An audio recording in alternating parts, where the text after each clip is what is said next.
plus the uses that are permitted by the conditional use. And can you explain those? What I'm trying to do is look at that balance between what we're approving and what's there today. If I could, Mr. Foster, in the case history, the specific text I pulled directly out of the conditional use CU 156, storage of alfalfa, hay, farm equipment, and non-agricultural storage, including earthworking equipment, including trucks, tractors, and miscellaneous.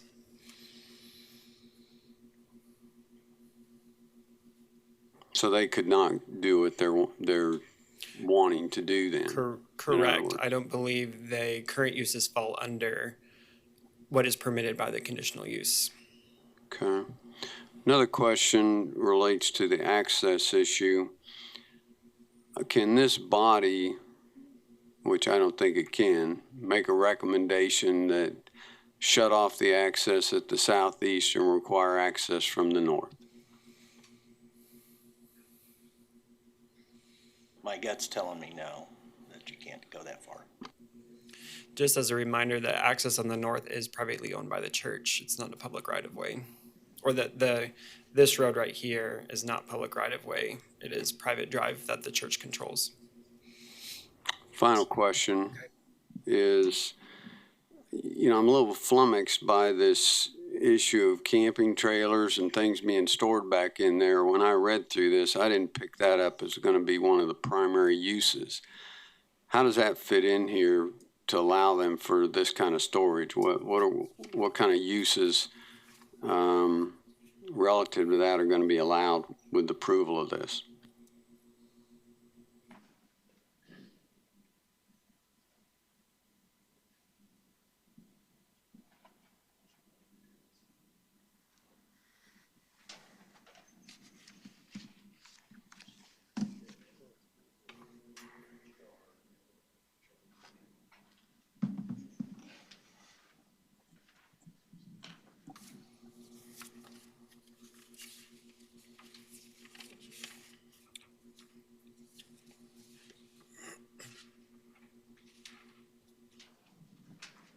We may want to have the applicant come up and explain exactly what they're proposing here, because what I'm reading so far is not that clear.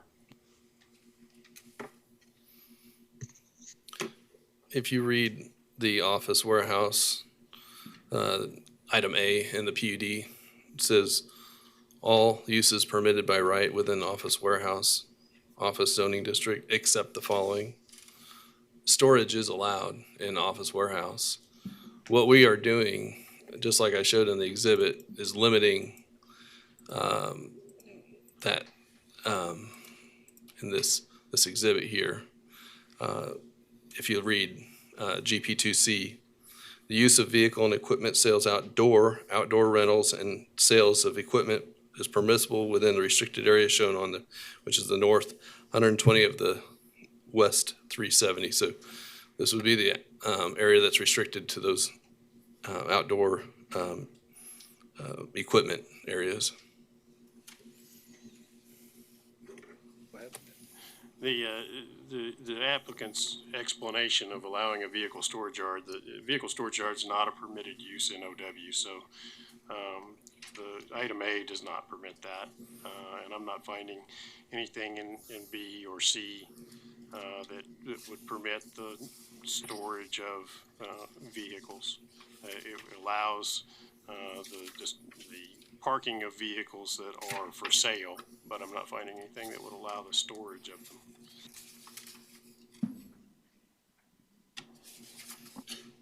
Mr. Richardson? So Scott, you're talking about third-party storage rental spaces that would not be allowed, right?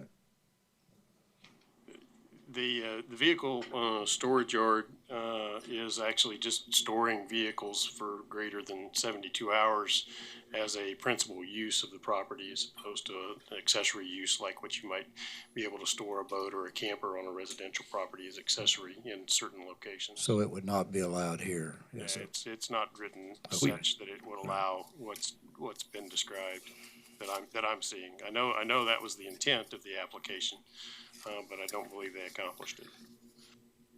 The other comment I'd make is that, the church has already explicitly said they're not ready to grant access from the north, so that needs to be out of the equation here. I think it's important to note, when I met with Scott and when we reviewed our PUD provisions way back in November, we talked about outdoor storage of vehicles and that we have outdoor storage of vehicles, and we had delineated this area for outdoor storage of vehicles, and we had outdoor storage as a land use classification, and we specifically spoke about this, and this was the language we reviewed together as a remedy to that solution. So that, we do store recreation vehicles out there, RVs and boats, and it's under a pole barn and as well as outside. That was part of our case. That's part of what we're trying to get approved here.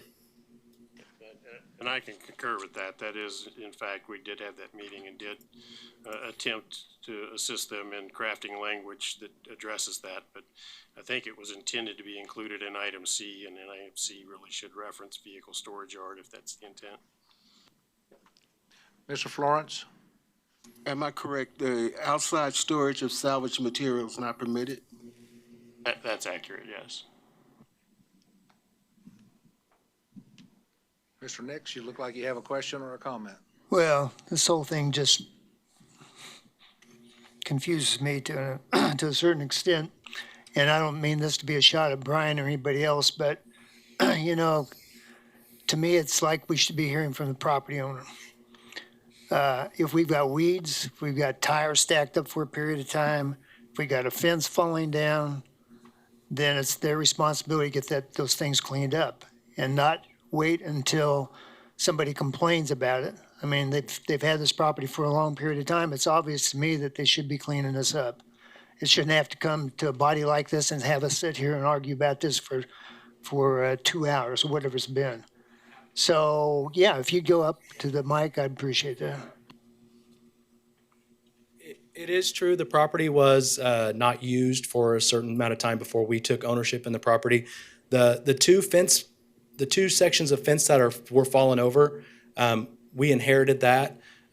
In fact, we were told by the seller, Mr. Kirk, that one section of the fence for sure had been taken down by the homeowner so that he could have access through our property to install a shed in his backyard. And so we were under the impression that that was a shared fence, both of our responsibilities. So the fence that had been taken down by the homeowner, we left alone. I will say that Nathan has gone above and beyond what I would say in being a good neighbor. The fence that runs along so that'd be the east side of our property, was not there when we took over the property. And we had no need to put that fence there. But he did, out of respect to the neighbors, knowing that we had some stuff going on, went ahead and built that fence. And we've done this out of our own pocket. We're not a large company with deep pockets. We're two guys who run 3 small businesses out of this property. So anytime we do get a little extra money, we make improvements where we can. So this PUD approval will be a large expense to us, which we're willing to do, not because it suits our needs, but because it's what's right for the neighbors, and we're happy to do that. So the fence that we put up, screening our property from the east neighbor's property, went all the way through the front of their property. And it's always been an intention after funds were rebuilt that we would continue that fence all the way through the property line. So the fence and the non-issues, things that we haven't fixed are not because, or we didn't fix them now because we're scared or worried or we've been dodging it. We're never dodging any repairs whatsoever. So anytime a neighbor has come to us, we're happy. As the church had mentioned, they had some issues. We jumped right on them. We sat at the meeting at the firehouse the other night and heard a neighbor complain about the fence that had fallen over. It was the first we had heard of it. Again, we thought it was a shared deal like any other residential neighborhood where the fence is a shared responsibility. We figured it was a shared responsibility. Once we learned that the neighbor was unhappy, Nathan was there the next day, and if you remember, what was that, yesterday or the day before? It was cold. It was really cold. And Nathan was out there repairing the fence, not for fear, but just being a good neighbor. We're Westsiders. We own our own homes. You can speak to our neighbors. We are excellent neighbors. So any thought that we are not is not true. Mr. Nix, that answer your question? Kinda. Kinda, okay? Yeah, I mean, I don't know whose fault it is the fence fell down, but if it were my fence, I'd set it back up. If I had weeds growing up, I'd cut them down. If I had tires stacked up, I'd fix it. Now, having said all that, I'm a property rights guy. I've known the Kirks forever. I mean, I grew up with the Kirks. I know who they are. I know the kind of business they had. We never had any problem when it was in there, but as it's been mentioned, I mean, Mays has grown up. Mays Road has grown up. So we now have problems because we're surrounded by houses. So I just think a lot of the problems would be solved if we were just a little more proactive. If I own the business, if I own the property, I wouldn't care what the neighbors thought or not. I'd fix it. That's all I'm saying. I appreciate that comment. Mr. Green and then Mr. Richardson. Yeah, I'd like to go ahead and make a motion, but if you've got a comment. I have a question for you, sir. Okay.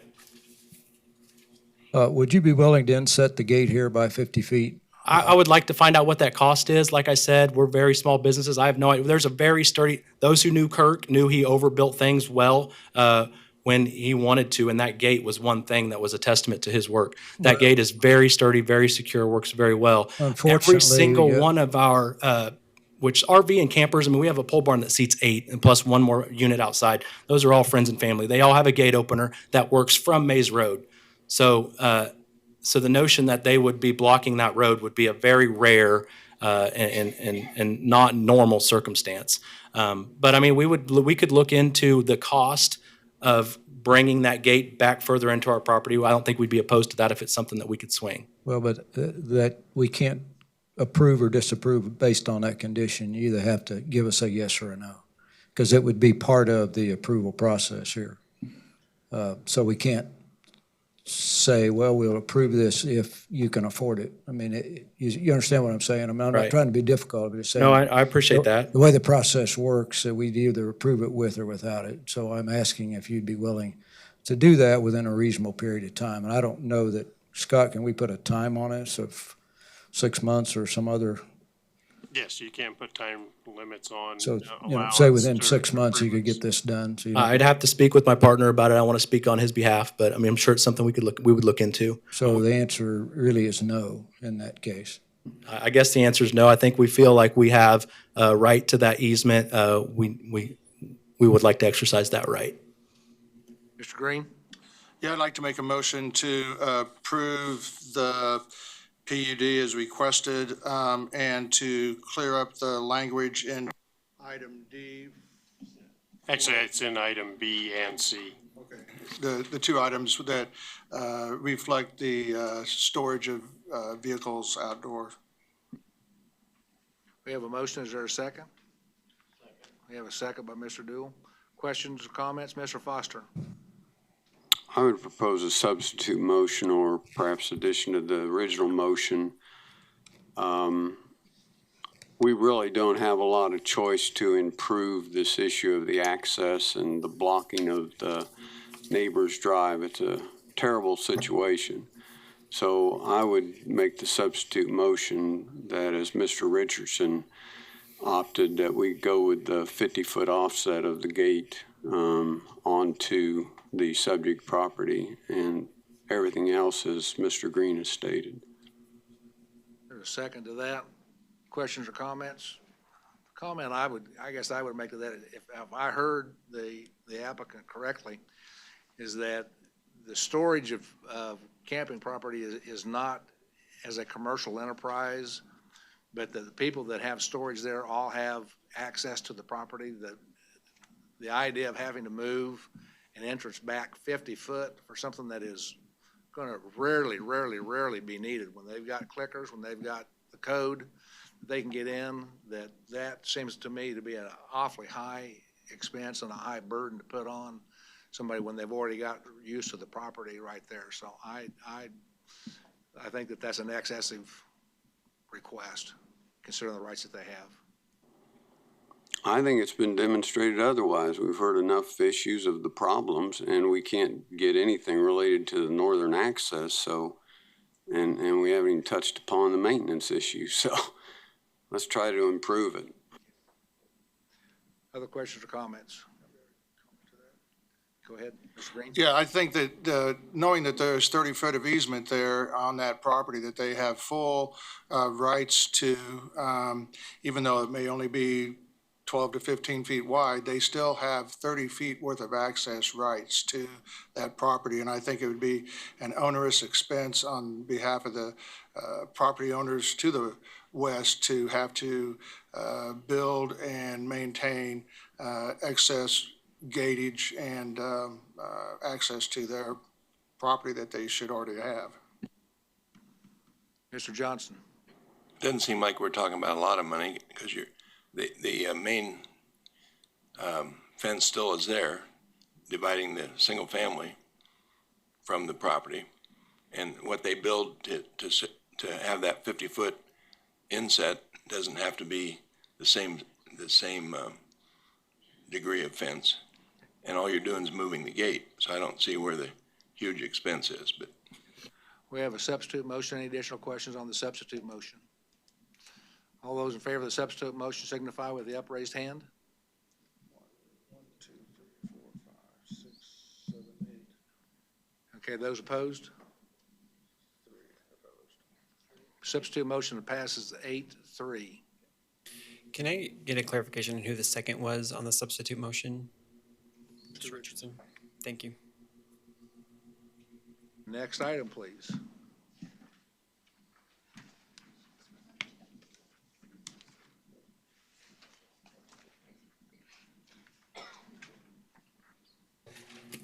I think we're on item 4.4, city zone change from single-family residential to two-family residential, but West 9th Street and North Mcclane Boulevard.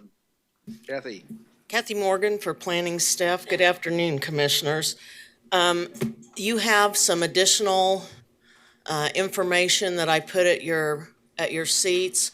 One is an updated site plan that shows how the parking is going to be addressed for the duplexes. The other item is a copy of the minutes from the District 6 DAB meeting that was held Monday night. So hopefully you've had a chance to look at those. This application is for single family change to duplex zoning.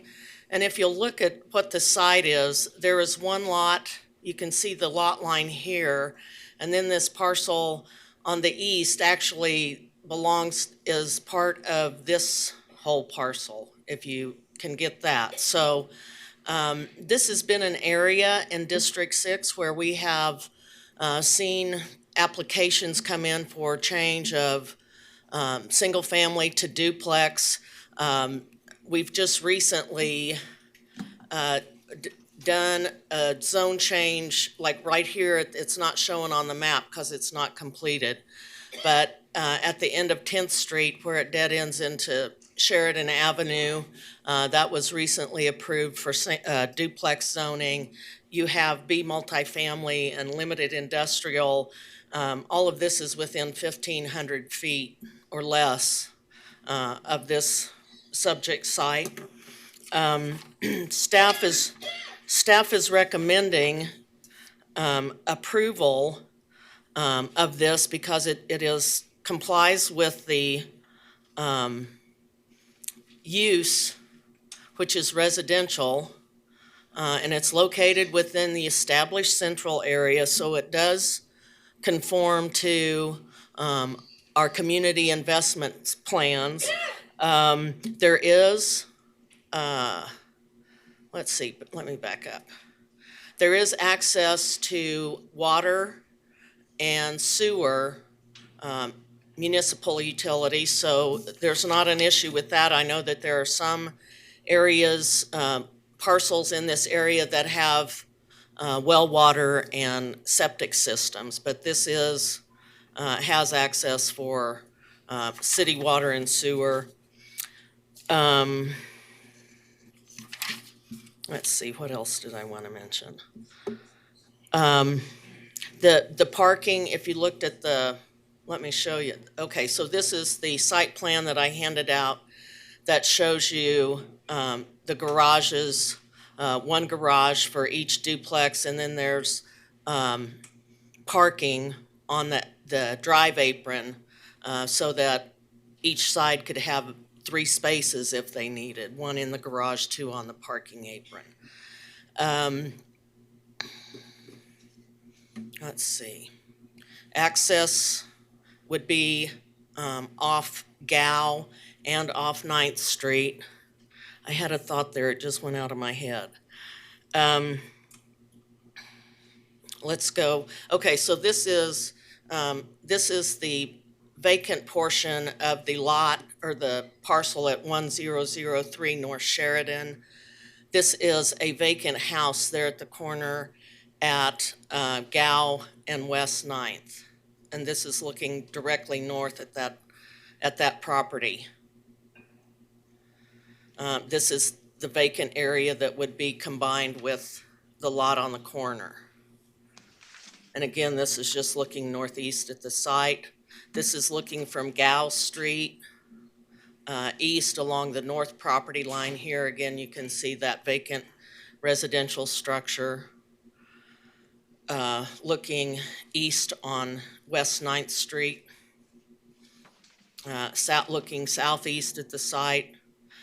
This is the neighborhood across the street on Gow, single-family residential. These are the properties on the south side of West 9th Street, looking from Gow Street southeast. And so staff would recommend, that this will have to be platted also before any building permits can be issued. So if the zoning request to TF3 is approved, then they will go through the platting process before any building permits can be issued for the duplexes. And I will answer any questions. Questions for Kathy? Seeing none, thank you. Okay. Agent or applicant, come forward, please. State your name and address for the record. You will have Agent. 10 minutes. Is there anything particular you want to be clear? Okay.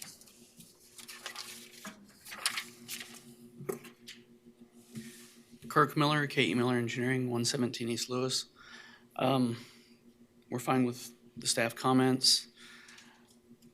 We did have the DAB meeting, and one of the items they brought up was some street flooding west of this on 9th Street. And I looked, and there's 36-inch storm sewer out in 9th Street right now.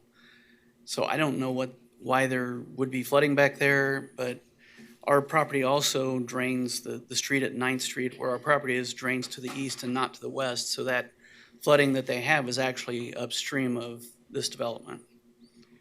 I'd be glad to answer any questions you have. Questions for the applicant? Mr. Richardson? Kirk, Yes. can you go back to the larger map and kind of show us where that storm sewer is?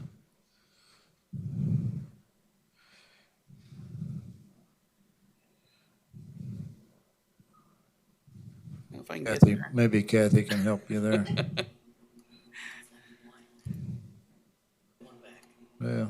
This Yeah. map? Okay. Yeah, how about that one? The storm sewer starts back at Zoo Boulevard, runs all the way along 9th, then turns south on Sheridan to Murdoch, and then heads over Murdoch to the river. And so where was the flooding? Well, they'll probably explain it when they speak, Okay. but my understanding was they were saying right over in this area. Okay. Is that all right, correct? Close to, somewhere in this area. Okay. Close, okay. Thanks. Get a better answer later, I guess. Additional questions? Thank you.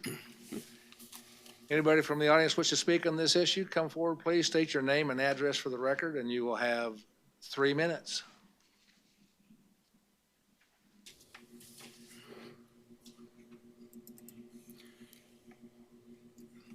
Good afternoon. My name is Gregory Boyajian, 3325 West 9th Street. I am presenting in opposition to zoning case 2019-0059. Factors for discussing: existing zoning and land use, character of the neighborhood, suitability of application area, detrimental impact, if any, impact on community facilities, neighborhood opposition, and conclusion. This slide represents the staff report background statement showing location of TF3, multifamily, and light industrial zoning with respect to the requested rezoning lots. Continuing, from the previous slide, the recent SF5 to TF3 rezoning were recommended by the DAB6 and approved by the Metropolitan Area Planning Commission in part based on location to existing TF3 zone lots, very close proximity. The number of duplex built on the rezoned lots followed the quantity on the existing TF3 lots. Note, SF5 dwellings dominate the local area, proposed rezoning, and should not be ignored. Character of the neighborhood. From this visual inspection, the majority of the SF5 lots within the area defined by the ownership list are significantly larger in area than the area proposed for each of the 4 duplexes. Proposed rezoning lots are approximately 6,800 square feet, and where several of the existing SF5 lots are in the range of 20,000 square feet. Once TF3 and duplex use is established in the local area with the proposed duplex density, precedent is set for similar and future rezoning. Character of the neighborhood. Neighborhood development started in the late 1940s. Part of La Placida Park Neighborhood Association. Architectural style in the local area are primarily bungalow, ranch, using mix-up materials. In the past 5 to 7 years, lots within the vicinity are area defined by ownership lists have been purchased and improved or were vacant and had SF5 dwellings built. Areas well established with old and new tree growth. The proposed 4 duplexes would be disproportionately out of character with the neighborhood. The suitability of the application area for the use for which it is currently zoned. The staff report indicates that the two properties would need to be platted to allow a total number of 4 duplexes. Sir, your time's up. Could you finish up with 2 more minutes? Yes, sir. You have 2 minutes. Thank you. Zone TF3. Though this planning procedure is applicable, it sets a precedent for other local properties that would be purchased side by side to have the same procedure applied. Residents within the boundaries of the ownership list believe that this procedure will encourage the purchasing of local lots disproportionately impacting current SF5 properties. Detrimental impact. Staff report frames this factor as extent to which removal of restrictions will detrimentally affect nearby property and notes that development standards of the Unified Zoning Code will mitigate any detrimental effects on nearby properties. This approach that the Unified Zoning Code will mitigate sets a precedent for other local properties that would be purchased side by side to have the same procedure applied. Residents within the boundaries of the ownership list believe that this procedure will encourage purchasing of local lots and disproportionately impact currently SF5 properties. Impact on community facilities. During moderate to heavy rains, West 9th Street from the railroad tracks to approximately Guile will flood. This is temporary flooding but lingers for a couple hours. City has noticed this issue in the part by proposing a storm sewer expansion in the area to the river. The project considered flooding from North High Street onto West 9th. The addition of the 4 duplexes plus any possible future T3 lots in the local area will aggravate the problem. Neighborhood opposition. As noted on Monday, the DAB6 voted not to recommend this rezoning case. Conclusion. Information presented has honest and fact-based. Facts provided show that the addition of proposed 4 duplexes on the defined lot areas would be disproportionately out of character with local neighborhood and set a precedent for future TF3 zoning. Denial of this rezoning case is requested. Thank you, sir. Before you step away, let me compliment you on a very comprehensive and professional presentation. Questions for the speaker. Mr. Foster. Do you happen to know how long this property has been available for sale or vacant? The property has been let me put it this way. There's two pieces of property.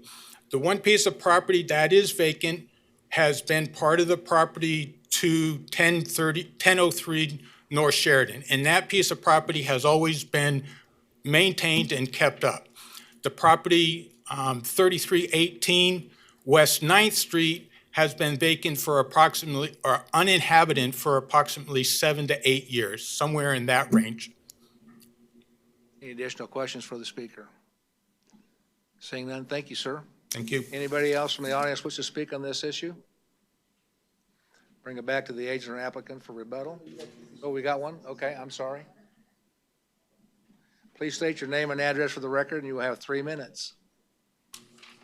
Well, mine won't be near as good as him.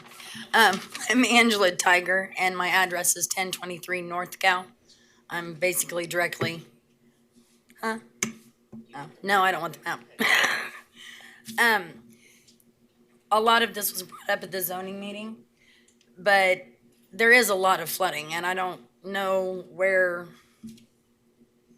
the sewers are and stuff like that, but every time it rains, it's going up over the sidewalk, and it's there forever. One of my main concerns is we have a school near us, and the traffic is ridiculous. Putting duplexes there is just going to put more kids on the corner of a very busy street. There's nowhere for them to play. There's nothing, it makes no sense for duplexes to go in there. None. Questions for the speaker? Seeing none, thank you, ma'am. Is there anybody else from the audience wish to speak on this issue? Please state your name and address for the record. You have 3 minutes. My name is Ashley Igo. I live at 1003 North Gal. I apologize if some of this has already been said. I thought I was going back to work, and y'all were quicker than I thought. So I live directly across the street from the property where the proposed duplexes are. Excuse me. And my biggest concern is the parking, along with the proximity to the school, the kids coming in and out. I haven't lived there very long. I've lived there about 2 years, and I have noticed the flooding. I haven't been as affected by it as maybe some of my neighbors have been, but that doesn't mean it doesn't occur. I have a big SUV, so it doesn't affect me, but I do see children walking through my yard from the school to go to the houses further down the street. They walk through the flooding, I'm sure, they get wet, their book bags get wet. One of the things that was brought up at the DAB meeting was the proposal for these duplexes does not allow for a yard. There's no place for them to play. They would have to walk back towards the school through the busy traffic just to have some place to throw a ball around. I am a single homeowner. I bought my house about 2 years ago. It's just me. I take a lot of pride and ownership in my property, and I'd like to see more of that in my, I'm out of breath. I'm in my neighborhood. It was very difficult for me to find a house close to downtown. I work just down the street at Fidelity Bank, and I would like to see more single-family homes built in my neighborhood instead of duplexes, instead of more rentals. I feel like we have a lot of that in Wichita right now, and not a lot of properties to buy for someone like myself. Thank you. Any questions for the speaker? Thank you, ma'am. Appreciate that. Anybody else from the audience wish to speak on this issue? Come forward, state your name and address to the record. You have 3 minutes.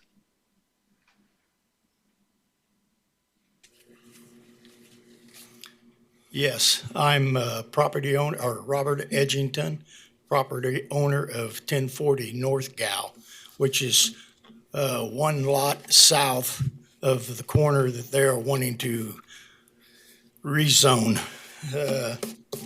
First of all, I do oppose it, along with several other neighbors that couldn't be here, including my wife, which is one.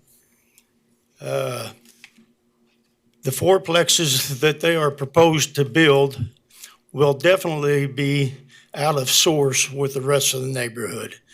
They're taking 4 buildings and sticking them on a little corner, or it's a big corner, but when they get 4 buildings on there, that means there's 8 apartments or duplexes, not single-family dwelling like it was plotted or laid out or zoned 40, 50 years ago will definitely be out of source from the neighborhood. And there is a flooding problem from the railroad tracks to Gow. And it's really bad if it happens to be in the time frame of people bringing their children to and from school. In fact, when it is that way, I don't even go down 9th Street. I go back up to 13th or around that intersection so I can come in from the north and to my property. I don't know which sewer that they are going to tie into, but there is an extension that goes from 10th south to the adjacent property that they're talking about. I know this for a fact because I petitioned that sewer in the early 80s and had paid specials on it. As far as I'm aware, there are no septic tanks in the area. They've been deleted. Yes, there is well water. It's good water. The aqueous beds were originally in that area, and as far as I know, the water is still fine. As far as the looks of the things, there'll be 4 garage doors facing the streets. If you'll look at their plot plan, all the living space is behind the garages. There'll be 4 double approaches on the corners. Now, how will that affect the traffic, the water, and the school with the traffic? How much time do you need, sir? Okay, that's all I have to say. Any questions? I'm definitely opposed to it. Any questions for the speaker? Thank you, sir. Anybody else in the audience wish to speak on this issue? Seeing none, I'll bring it back. Let the agent or applicant, 2 minutes for rebuttal.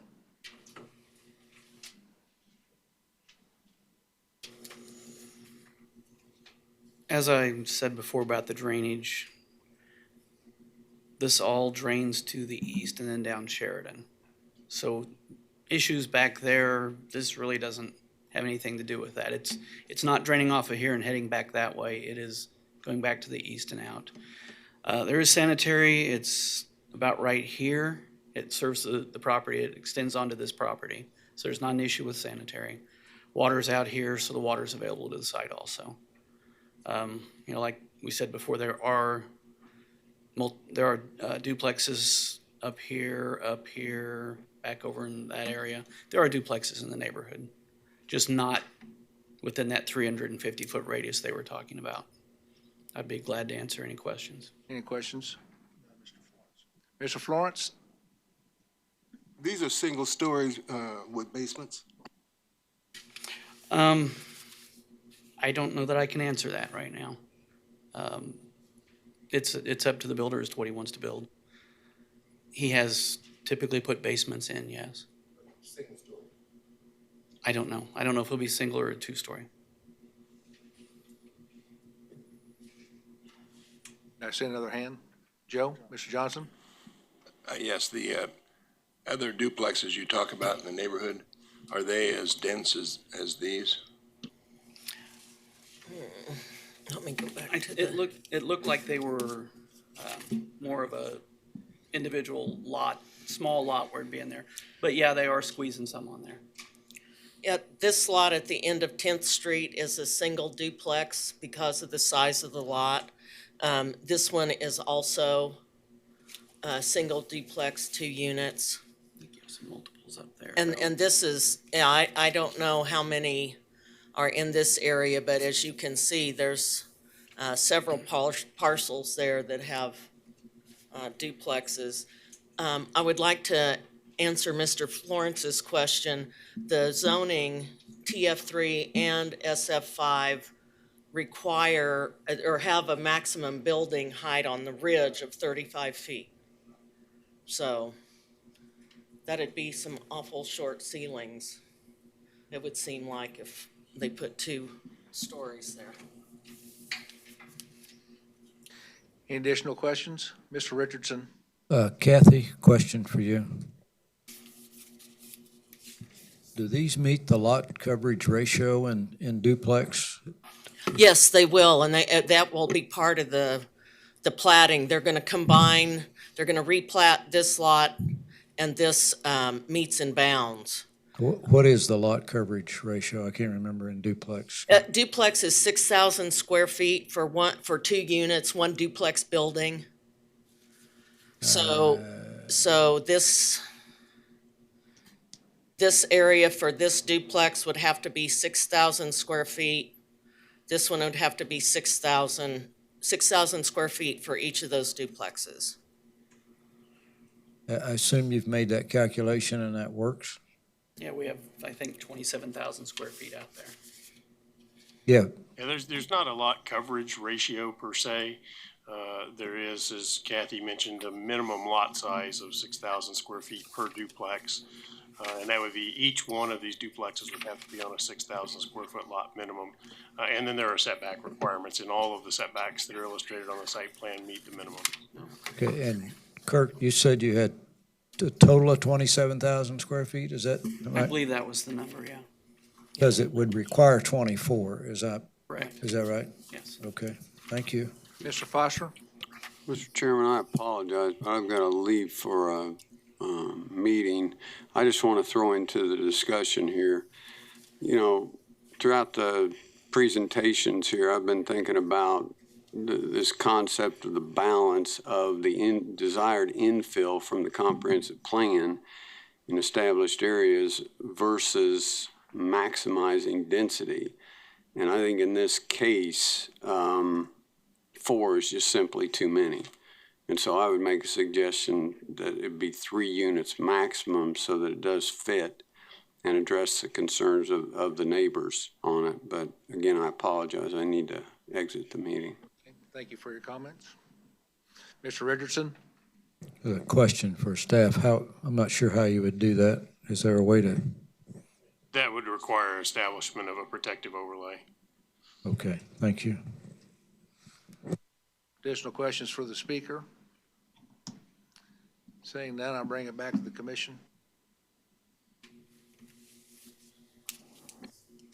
I move that we approve the request as made and have the 4 duplexes as they requested. We have a motion to approve as presented. Is there a second to that motion? I'd second. Additional comments? Seeing none, those in favor of the motion signify with the upraised hand. Those opposed? Let's see. Okay, we got 5-5. Motion fails 5-5. Is there a substitute, another motion? I'd make a substitute motion that they come back with a new proposal with a protective overlay, more in line with what Mr. Foster was suggesting. That's a recommendation of deferral. We have a motion to defer. Is there a second to that? There's a second to that? Second. Second by Mr. Dool. Sorry, beat you. Additional comments, questions, statements on the new motion? Seeing none, those in favor of that motion, up raised hand. Passes unanimously, 10-0. Is there a deadline date on that deferral? As soon as they can bring it back. Okay, and who was the second, please? Mr. Dool. Okay, thank you. Next item is agenda item 4.5, city zone change from SF20 to GO. Thank you, Mr. Chairman. Dave Urett with planning staff. This is a request covering about 24 acres. We're at the southwest corner, roughly, of 53rd Street North and North Meridian. It covers the area outlined in blue on your aerial that's presently zoned SF20 because that land is in the county presently. The aerial is showing the property in question, and you can see from the zoning We've got LC zoning adjacent to it that is in a community unit plan as outlined in your staff report. And across the street north, 53rd Street is a large area of also LC zoning with a community unit plan. For those that are familiar, this is the Walmart that is along North Meridian, north of 53rd, and we've got a McDonald's roughly sitting right here. The only other commercial business, we've got an auto parts store sitting within the commercial area adjacent to the property. This is all unplatted, it will have to be platted. And the request is to zone this to GO, General Office. You can see from the future land use plan, it's envisioned for residential and employment mix and/or residential. They're requesting General Office. Pictures of the site. This is looking south at the site from 53rd Street, and you can see it's just all farm ground right now. That's looking west at the side. I'm actually on the north side of the auto parts store, looking west at the property in question, back at the back. This is looking along 53rd Street north. The subject property is on your left. You see the Walmart entrance coming off 53rd. That's looking east along 53rd. You can see the McDonald's here on the left. The lights in the background, that is Meridian. And that's a little closer look at the McDonald's that's to the north, the Walmart that's to the north. That is looking south along Meridian. I'm actually sitting in the parking lot in access for the auto parts store and looking south along Meridian. And that kind of gives you an idea of what's happening in the area. I know there was a question raised in discussion I had with some of the commission members about when does the CUP come into play. In reality, the CUP provision in the zoning code only applies when the applicants are requesting LC or GC zoning. It's only for commercial. It is an option that they can offer, but we cannot request it. And they're asking for GO, which would be general office uses, and makes that, if that zoning is approved, then we're talking general office uses only. With respect to other site improvements, that'll be addressed to a great degree when the plat is brought forward, whenever they pulled the string on that question.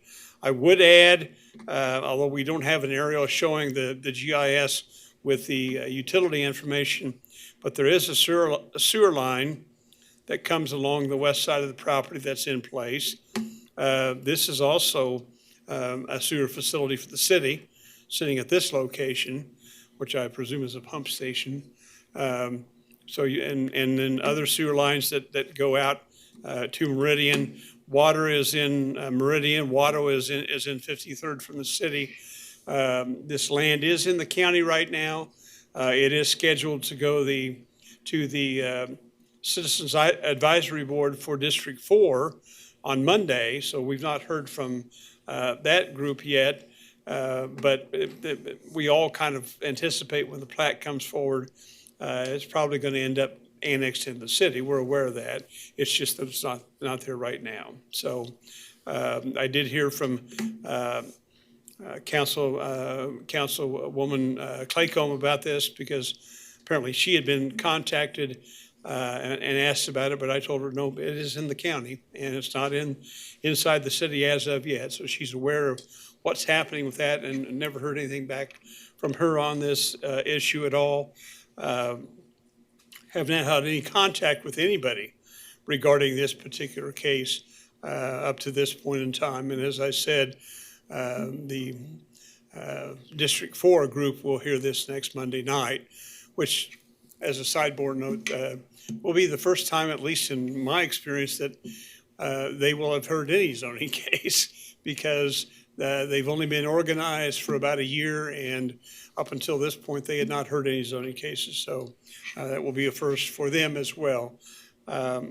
Our staff report says we're recommending approval. We find that the zoning category is not out of character with what's happening in the area, given the commercial activity occurring regionally around the property. We're aware of the activity to the south being in residential uses, but as it moves forward and actually reaches the point that we've got development that might happen, they're going to have to address to whatever extent they've got buffering issues, which really will only be on this southeast corner or the west side, but because all the property to the south is zoned LC, that is adjacent to the property except for this corner. And of course, you've got activity on the west that's zoned residential, but there is a mature hedgerow on that property line right now. So with that, I'll be happy to answer the questions. Questions for staff? Shannon, thank you, Dave. Agent or applicant, come forward, state your name and address for the record, and you have 10 minutes.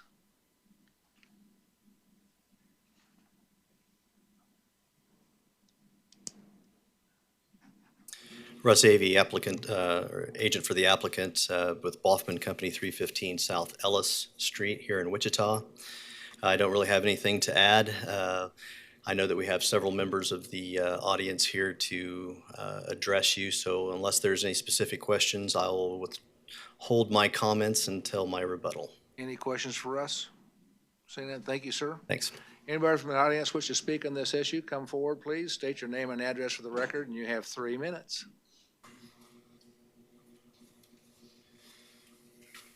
Good afternoon. My name is Kurt Bachman. I'm a managing member of CBB North Lakes LLC, which is the development corporation or entity for the moorings.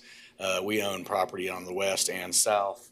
Can we go back to that original slide, please? That one's good. Yeah. So I guess I don't really have concerns at this point. I understand from Mr. Yearout that the CUP comes later.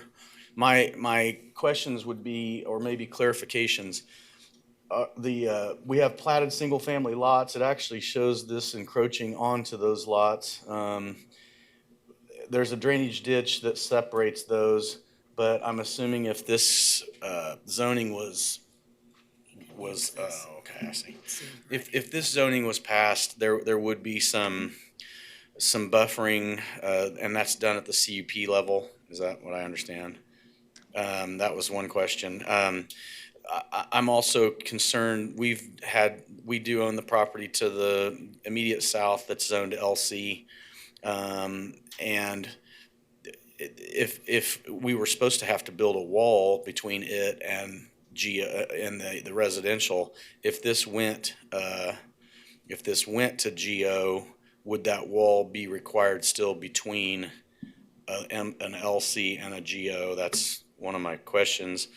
The last question, I guess, is we did plat some GO down here that was adjacent to neighborhood retail, but the fact that it was within 1,000 feet of the residential, we were limited to 35 feet. I guess my concern is if this becomes apartment buildings, which is, I guess, allowed in a GO, that we might have really tall apartment buildings abutting just right here. We've got a house, there's a house right here on lot 5. We've got these lots that kind of wrap around, and obviously some of those back up to RLC already. But we were limited to 35 feet in all the areas where we were close to residential. So that would be my only question for Russ maybe, or the staff. Kurt, why don't you hold tight, and we'll have staff take the first crack at that. I'm sorry, what? Just hold tight. Oh, okay. Couple items. The masonry wall on the north line of his property that's zoned LC, if this was zoned GO, that would not be required to be constructed. Okay. The screening from the residential property on the west, that would be required at the time of building permit on the property. And then the final piece on the 35-foot height limitation, that would apply within 50 feet of the residentially zoned property. The buildings would be limited to 35 feet in height, and then they'd be allowed to increase in height with greater setback. I see. And there's already at least that with that drainage ditch, so, but they would still be required to have some kind of a privacy wall or, That's correct. It'd be required to have screening as well as landscape buffer. oh, okay, appreciate that. Any other questions for the speaker? Thank you, Kurt. Appreciate that. Anybody else in the audience wish to speak on this issue? Okay, come to the podium, please. State your name and address for the record. You have 3 minutes.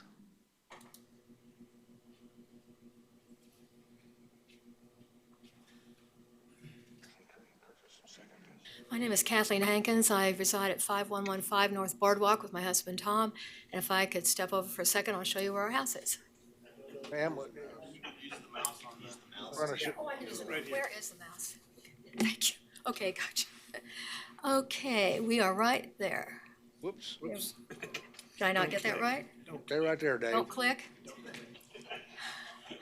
What do I do now? Just point it out right You go there. right there. Okay, Okay. thank you.